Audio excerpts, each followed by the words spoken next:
Tadi kita sudah berdiskusi sedikit pemirsa, tadi satu statement menarik dari Babe Haikal adalah soal penjegalan, Be. Apa yang mau ditanyain? Soal penjegalan menuju 2024. Nah, 2024 yang nambahin siapa? Babe? Enggak. Oh enggak ada. Nah tadi gimana nih Be, maksud Babe menuju 2024 kah penjegalannya? Ada 34 gubernur di Indonesia. Dan yang mengalami banjir bukan Pak Anies doang. Ya, ada juga daerah lain yang kena banjir. Tapi penyerangan itu secara masif terjadi hanya satu, kepada Pak Anies.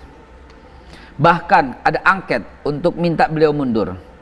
Bahkan ada usulan untuk segera diajukan class action untuk meminta beliau bertanggung jawab dengan jumlah yang fantastis triliun. Ya, bahkan ada sebuah karakter assassination yang terjadi di seluruh Indonesia. Saya mengumpulkan data siapa sih yang mendukung pencopotan beliau. Ternyata bukan orang Jakarta. Lo apa hubungannya?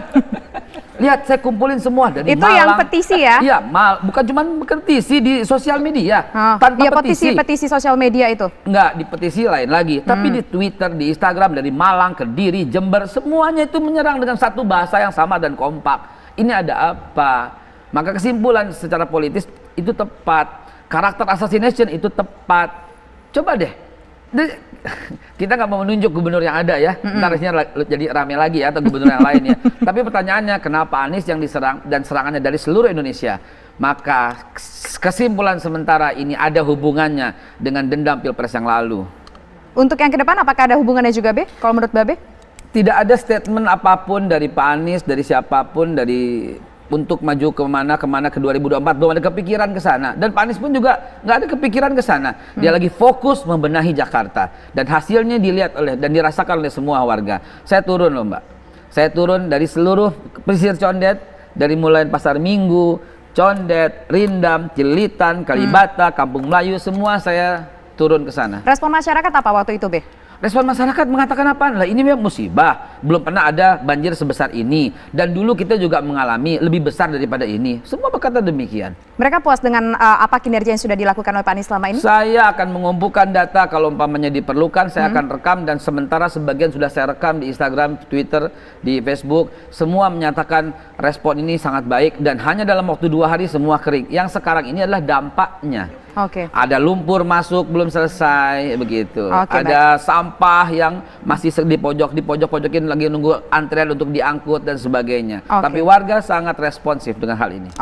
Nah saya ingin ke Mas Justin. Mas Justin tadi ketika statement di awal ketika kita berbincang, Mas Justin tampaknya memang mengakui bahwa memang Gubernur DKI Jakarta patut disalahkan atas banjir ini. Saya menangkap apa yang Mas Justin sampaikan tadi di segmen pertama tadi.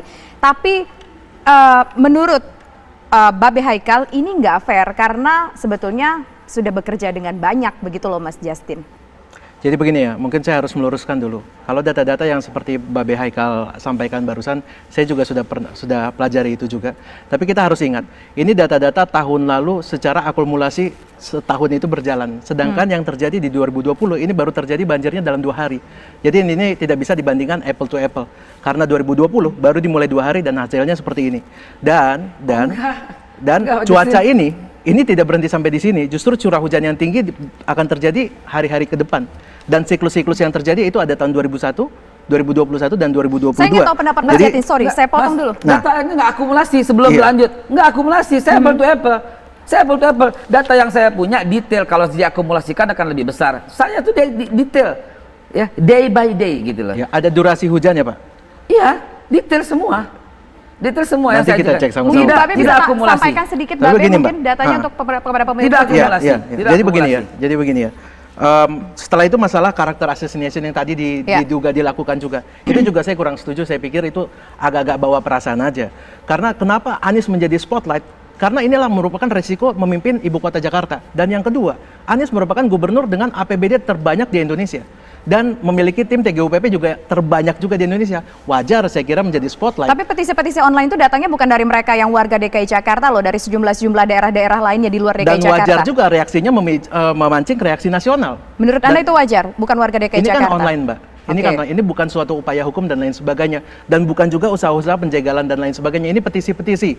Dan kalau itu menyedot partisipasi dari masyarakat saudara-saudara kita di luar daerah, itu karena mungkin mereka juga kecewa karena Jakarta yang memegang APBD terbesar di Indonesia.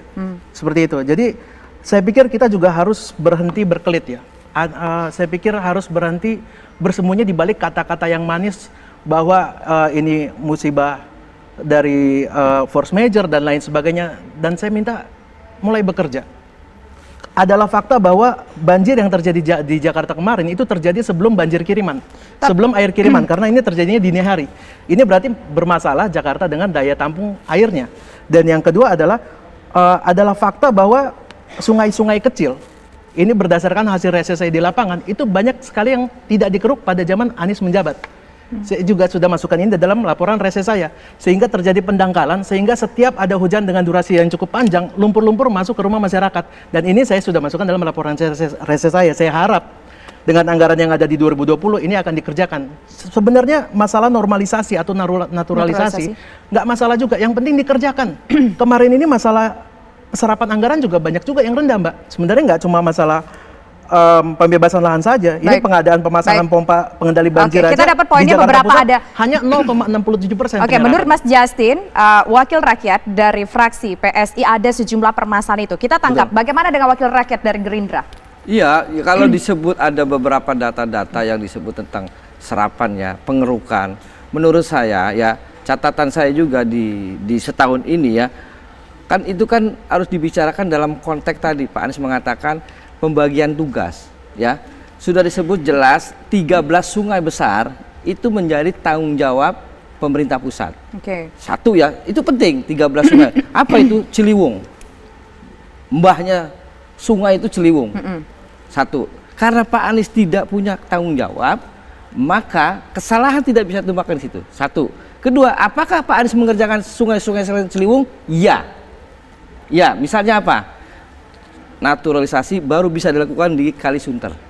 Kemudian waduk-waduk juga diperbaiki. Drainase kota ya, apa sebut biasanya drainase kecil ya, mikro drainase diperbaiki. Itu sudah dites pada tanggal 17 Desember. Bagaimana dengan pengerukan tadi yang sempat diproses dan juga penyerapan anggaran yang rendah tadi? Kalau kalau Bung Justin reses ya, itu sebetulnya di beberapa titik-titik sungai yang tidak bisa masuk alat berat. Saya bisa katakan tidak bisa masuk alat berat. Yang pengerukan tidak dilakukan karena tidak ada alat berat yang bisa masuk? Nggak bisa masuk. Okay. Berarti harus ada alat-alat yang lebih canggih dan mahal. Kan begitu. Kalau sungai-sungai yang bisa masuk alat berat, catatan saya sudah dilakukan pengerukan. Kalau disebut Bung Justin itu misalnya Dapil 5 ya, saya bisa mengatakan Cipinang itu atau di Makassar itu nggak bisa masuk alat berat. Penyerapan anggaran? Iya, karena tidak bisa masuk alat berat, maka tidak bisa dilakukan pengerukan secara sempurna pakai tenaga manusia dengan pasukan biru, sehingga hasilnya memang tidak maksimal. Tapi secara umum sungai-sungai itu dikeruk. Alat-alat berat bisa masuk.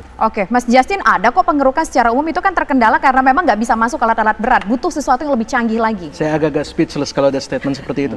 Kenapa speechless? Karena tidak mungkin masyarakat saya berbohong pada saat itu. Dan saya juga di situ dan kita melakukan inspeksi langsung, kita mengukur juga kedalamannya. Dan ternyata lumpurnya juga memang banyak.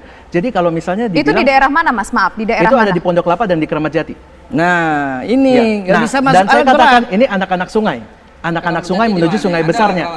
Nah, saya mau katakan juga ya, kalau masyarakat ini juga mengatakan sebelumnya ini biasa dilakukan pengerukan, seperti misalnya di Mas Justin hanya mendengarkan informasi atau sempat melihat juga mungkin? Karena selama ini di zaman, saya tidak ingin membandingkan sebenarnya, ini sangat saya hindari. Akan tapi masyarakat merindukan sungai mereka yang tiap hari ada petugasnya untuk memeriksa sampah dan untuk melakukan pengerukan sungai. Nah, Mas Justin dapat informasi ini dari masyarakat, sempat tidak mungkin melihat mendatangi langsung lokasi, entah katakanlah Pondok Kelapa dengan Kali Kramat tadi? Pas dong, kan kita mengambil informasi itu di spot langsung. Ada juga tanah-tanah yang ada di sekitar kali yang sudah dibebaskan, akan tapi belum digunakan juga untuk melakukan pelebaran sungai.